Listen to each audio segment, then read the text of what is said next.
Why Queen Elizabeth II ordered Diana's divorce personally. The agonizing collapse of the marriage between Prince Charles and Princess Diana is frequently dismissed by modern historians as a mere tabloid circus or a tragic domestic dispute, yet the true catalyst of their final separation was not the sensational leaked telephone tapes, the rumors of betrayal, or the public admissions of infidelity that dominated the global headlines. Deep within the silent, carpeted corridors of Buckingham Palace, a far more dangerous and calculated game of constitutional chess was being played out. A quiet war where the very survival of the thousand-year-old House of Windsor hung on a single desperate executive command from a sovereign who had spent her entire life avoiding family interference. To truly understand how an institution built entirely on the concept of absolute permanence and divine duty chose to publicly tear its own succession plan apart, one must look past the superficial drama and examine the cold political calculations made before the ink on that historic royal decree had even dried.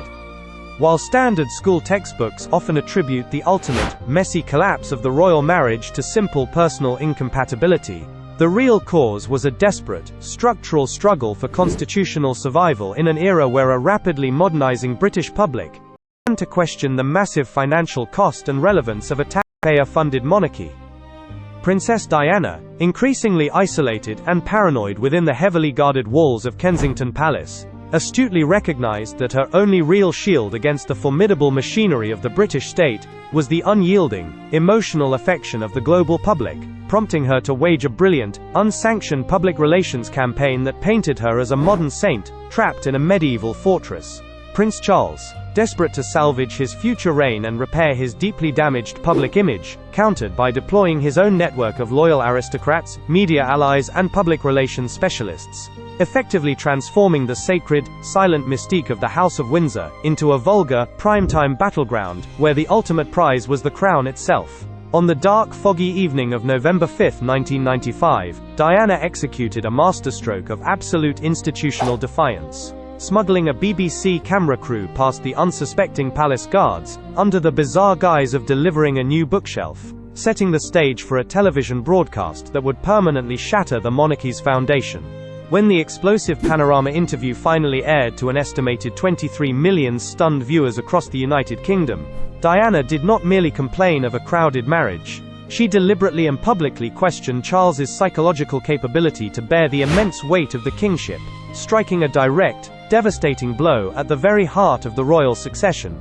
This highly calculated, unprecedented strike bypassed centuries of established royal protocol, effectively asking the British electorate to choose between a sympathetic modern princess and a cold, archaic establishment that seemed increasingly out of touch with the struggles of everyday citizens.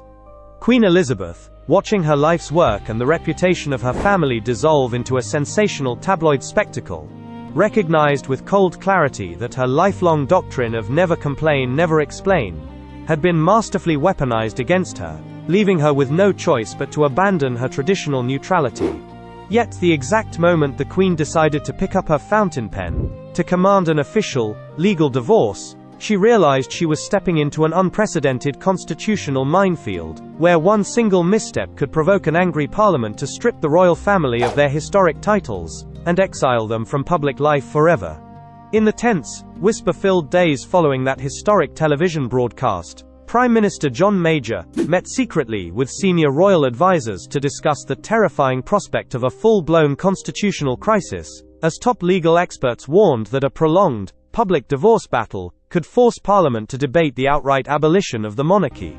Queen Elizabeth, acting not as a compassionate, grieving mother but as the supreme governor of the Church of England, understood that ordering a legal divorce would force her to violate the very religious doctrines regarding the sanctity of marriage she had sworn a sacred oath to defend during her 1953 coronation. On the morning of December 19, 1995, she bypassed centuries of royal precedent, and penned two identical, highly personal letters, sending them via armed royal couriers to Charles and Diana, explicitly commanding them to end their marriage immediately for the sake of the state.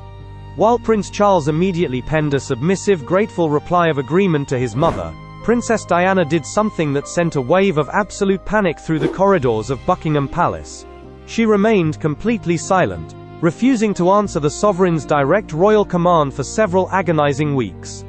Diana fully understood that the moment she agreed to the legal divorce, she would lose her HRH status, leaving her stripped of her royal protection, her diplomatic immunity, and her direct connection to the future kings of England, her young sons William and Harry. She masterfully used this tense silence as a powerful leverage, negotiating a staggering £17 million lump sum settlement, and the right to retain her lavish offices at Kensington Palace, effectively forcing the Queen to fund her chief rival's independent, highly influential court.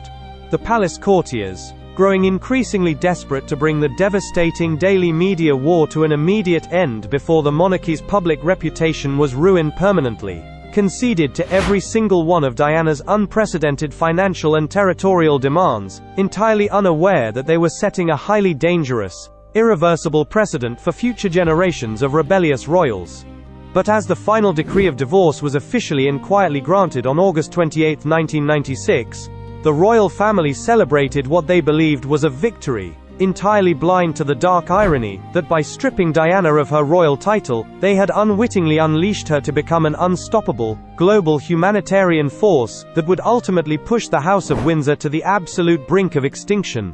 While the conventional historical narrative insists that Queen Elizabeth's decisive and unprecedented intervention in December of 1995 saved the House of Windsor from a destructive, self-inflicted scandal that would have ruined them, a deeper, more objective analysis of the decades that followed reveals a far more complex, troubling, and entirely unintended reality for the British Crown.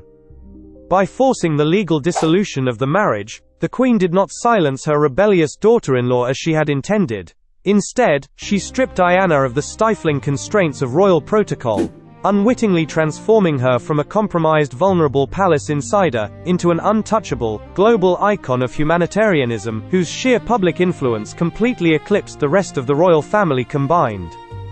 This fateful decision forever altered the unspoken sacred contract between the British sovereign and the public, establishing a dangerous modern precedent, where the survival of the monarchy no longer depended on ancient birthright or divine right, but on a constant, desperate popularity contest played out in the pages of the global press and television screens. As the modern royal family continues to grapple with the bitter echoes of this historic split, navigating deep internal divisions and an increasingly skeptical public, the silent, haunting question remains whether the Queen, in her desperate bid to preserve the crown on that cold winter day, actually signed the slow, inevitable death warrant of the British monarchy. If the very survival of the crown now depends on public adoration rather than divine right, did Queen Elizabeth's letter preserve the monarchy, or did it merely delay its inevitable fall? What do you believe is the true cost of sacrificing family for the survival of an empire?